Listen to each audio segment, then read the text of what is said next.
At the airport, U.S. Marine Mike says goodbye to his girlfriend Jenny before flying to North Africa for a special mission. 3 months later, Mike and his spotter Tommy are still in the African desert, waiting on top of a cliff for their assassination target. Eventually they see two groups of people approaching from opposite directions. One group is coming on foot while the other is a convoy full of armed vehicles. The groups meet in the middle and Tommy plus his commanding officer in the radio urge Mike to take the shot, however he hesitates. It looks like a sweet reunion between families, not like a terrorist making business. Then Mike realizes this is a wedding and his target is the groom's father, who is now standing behind the couple. He tells his commanding officer about the situation and gets orders to kill the groom to reach their target at the same time. However, Mike refuses to cruelly kill a civilian and lies to his commanding officer, saying he's lost the target. At that moment a glare off the sniper scope gives off their location to the guards at the ceremony, who immediately open fire. Mike shoots a few bullets back before running away with Tommy while the guards rush to evacuate their boss from the area. Some of the guards start making the way toward Mike and Tommy in their vehicles, so the duo has no choice but to jump and roll down the hill. They run to hide behind a rocky formation and Tommy calls his commanding officer to ask for rescue. However, his GPS has broken and he can't offer their exact position. The enemy is getting closer, so Mike shoots at the hill to make them go in a different direction. Suddenly their enemies leave because they see there's a sandstorm coming. Mike and Tommy decide to use it as cover and walk through it as Tommy makes another call. His commanding officer tells them to reach a village located 5 hours to the west so they can be picked up. Eventually the duo manages to get out of the storm and starts walking under the unbearable desert sun. Tommy talks all the time and shares stories about his son and wife at home, but Mike still doesn't say much. Frustrated, Tommy points out that something is obviously eating Mike on the inside and asks about Jenny, wondering about the possibility of marriage. Mike explains he does want to marry her but he can't yet because it's complicated. Moments later they get a message on the radio explaining that the main team has had complications and the new pickup spot has been chosen, meaning the duo will have to cross the desert to get there. Because of the dunes, the radio won't always work so they'll have to be extra careful. After lots of walking, Mike and Tommy encounter the sandstorm again and stop to wait it out. They can see a guy with a child at the end of a rope walking through the storm, but they don't seem to notice them back so the duo doesn't shoot. As the wind blows, a warning sign comes off its pole. Once the sandstorm is gone, Tommy and Mike continue to walk under the scorching sun. Suddenly the warning sign lands right in front of Mike's feet. He can't read it, but the skull obviously means danger and he remembers that the USA has buried tons of landmines in this area.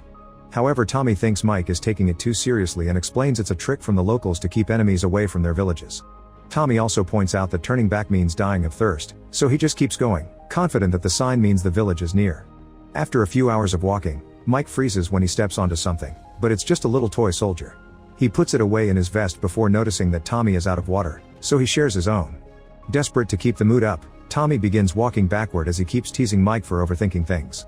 Suddenly a click can be heard and Mike tries to warn his friend, but it's too late. Tommy takes another step and a landmine explodes. As his ears ring, Mike takes a step towards Tommy, only to hear another click.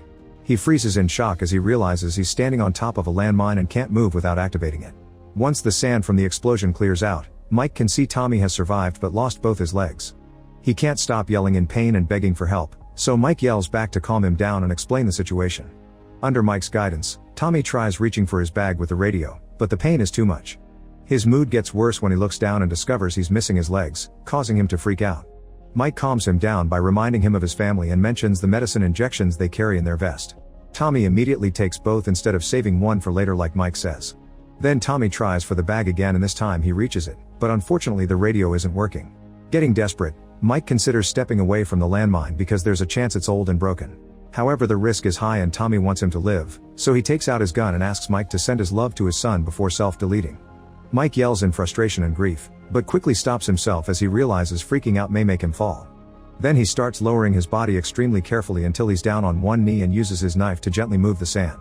He finds some round metal under his foot, confirming he's on top of a landmine. Unbeknownst to Mike, a man is watching from afar but leaves without helping. Next, Mike puts together his shoelaces, the strap from his gun, and his axe to create a hook. He throws it a couple of times to try to get the bag but it won't reach far enough. Moving carefully again, Mike stands up and almost falls when throwing the axe, but thankfully he recovers just in time. Now he finally can drag the bag toward him and grab the radio, only to discover the battery is dead and the spare is in Tommy's vest. At least the radio can be sun-powered so he leaves the small panel on the ground to let it charge. Afterward Mike keeps himself busy by going over his supplies. A few hours later the radio finally charges and Mike gets to talk to his commanding officer, explaining the situation and requesting extraction. However, the officer isn't happy about the failed mission, and since Mike doesn't have GPS and has one leg in Death's realm already, he isn't considered high priority. The helicopters can't fly because of the sandstorms, so Mike will have to wait 52 hours for a convoy to pick him up. Mike isn't sure he can survive that long, but he has no other choice and starts a timer on his watch. The commanding officer reminds him lots of mines are old and broken and that there's a trench technique to survive this problem. However, the communication cuts off before he can finish explaining. A few hours later, Mike eats some of his rations, noticing he doesn't have much left. Suddenly the sandstorm starts approaching again, so Mike quickly covers his face, grabs his things, and bends over to wait as still as possible against the wind. His body trembles a lot, but Mike is strong and gets through it without activating the landmine. Once the storm has passed, Mike looks around and discovers the wind pushed Tommy's body right next to him. After covering his friend's face with his hat, he opens the vest pocket and finds a picture of Tommy's family. He takes a minute of silence and puts it back before finally grabbing the battery. Unfortunately, the wind has blown the bag too far and now he doesn't have access to the radio. The depressing irony makes Mike laugh. As time passes, Mike can't do anything but wait. He covers his head to protect it from the sun and drinks the last drop of water. Getting desperate, he shoots a few bullets at the sky and yells for help to no avail. He begins considering self-deleting as his only option, but at that moment he sees a Berber man pass by. Mike points his gun at him and asks him to stop, but the Berber doesn't listen and keeps moving. Thinking he may not speak English, Mike makes exploding noises to indicate this is a landmine area. However, the Berber just mocks him. Then the guy starts walking toward Mike in a zigzag pattern. Suddenly he asks why Mike is stuck, revealing he understands English. Mike explains the situation as he continues to ask for water and the radio. However, the Berber mocks him for not moving. He does take his flask but doesn't help with the radio. He just leaves while ignoring Mike's yelling and questioning if his weird movements help him avoid mines. Hours later, Mike forces himself to pee in a bag to drink. He barely takes a sip before a little girl shows up, running toward him in the same zigzag pattern. She gives him his flask full of water and Mike drinks as he guesses she's the Berber man's daughter. Then the girl takes out a toy soldier from her bag and Mike shows her the one he found in return, so she uses both to represent him and Tommy. Without using words, she pushes the toy to tell Mike he needs to move on. Mike says he can't move and starts yelling for the radio without meaning to, so the girl just leaves. Later, as the sun starts to go down, Mike plays some songs on his phone and starts a fire. He can hear animals howling in the distance, so he distracts himself by looking at pictures of Jenny on his phone and watching a video she specially made for his departure as a good luck charm. Eventually the fire goes off and Mike falls asleep while looking at his watch. His father appears in front of him and punches him, triggering a memory of the abuse he suffered as a child. This causes him to wake up right before he falls. Then Mike tries to restart his fire, but at that moment he hears the growling of wild dogs coming closer. He starts shooting in the dark, but none of his bullets hit. Deciding to risk using the flashlight, he discovers one of the wild dogs is taking away Tommy's bag and there's another walking toward him. After changing guns, he opens fire again, hurting the dog. As the creature steps back, it activates a landmine, and the resulting explosion scares the pack away. The next day the Berber visits Mike again, calling him a lucky man for surviving so far. The Berber explains he doesn't know where the landmines are and he just walks like that to get better chances. He thinks Mike is afraid of moving on physically because he isn't able to do it in his soul and asks why Mike became a soldier, to which Mike answers that he had no reasons to stay anymore. At least this time the Berber brings over the radio and Mike quickly changes the battery, but it still won't work. Then the Berber grabs Mike's face and tells him to be a free man. This causes Mike to hallucinate the man as Tommy telling him to live, but once he blinks the Berber is far away. A few hours later, Mike cuts his boot because his foot is red and swollen. He also uses his knife to kill a scorpion. Eventually the heat becomes too much and he takes off his vest. It's clear that the whole experience is affecting him mentally. He starts seeing hallucinations and interacts with them as if they were real by yelling at them, punching them, and even shouting in frustration. Every time this happens, a clicking sound can be heard. He even sees Tommy's body standing up and announcing they're going home, but he quickly disappears. In the evening, Mike continues to try to contact the base while Tommy's hallucination tells him that he's just killing the battery.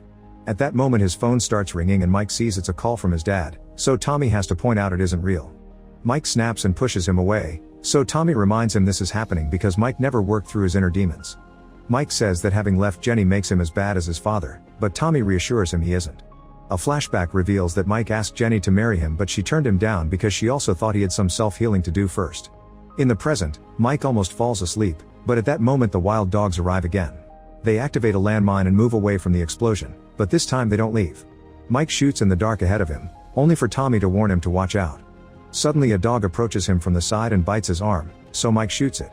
Then Tommy convinces him to try the technique his commanding officer mentioned, thus Mike desperately starts to dig in the sand. Unfortunately the dogs jump on him to attack and push Mike away before he can finish the trench, causing the landmine to explode and hurt him. As he falls dead, Mike blinks and realizes the explosion was a hallucination, but the dogs are truly attacking. Determined to survive, He grabs his knife and starts killing them one by one, getting several bite wounds in the process. During the fight, he keeps thinking about the times he was punched in the past. By morning time, all the dogs are dead and Mike has survived. At that moment the radio finally activates and Mike learns that the convoy is delayed because of an attack, so he'll be picked up in 17 hours. Knowing the chances of survival are low, the base connects Mike to Jenny, and he immediately begins apologizing for destroying everything he touches while seeing her in front of him. The communication ends before Jenny can reply and Mike finally passes out, but he's caught by the Berber just in time. While the man puts an ointment on Mike's wounds, he explains a landmine took his leg, showing his wooden one. He had been very scared in the hospital, but a nurse showed him enough sympathy to help him keep going and eventually she became his wife. Then the Berber makes Mike drink some medicine, warning him it'll help with the pain but will also make the hallucinations worse. Mike mentions the little girl, but the Berber reveals he was the one who brought him the flask. He only has 3 sons now because his daughter died when the landmine took his leg. They used to gather landmines together to sell them to guerrillas, and the girl was very good at retrieving the landmines by replacing them with old cans.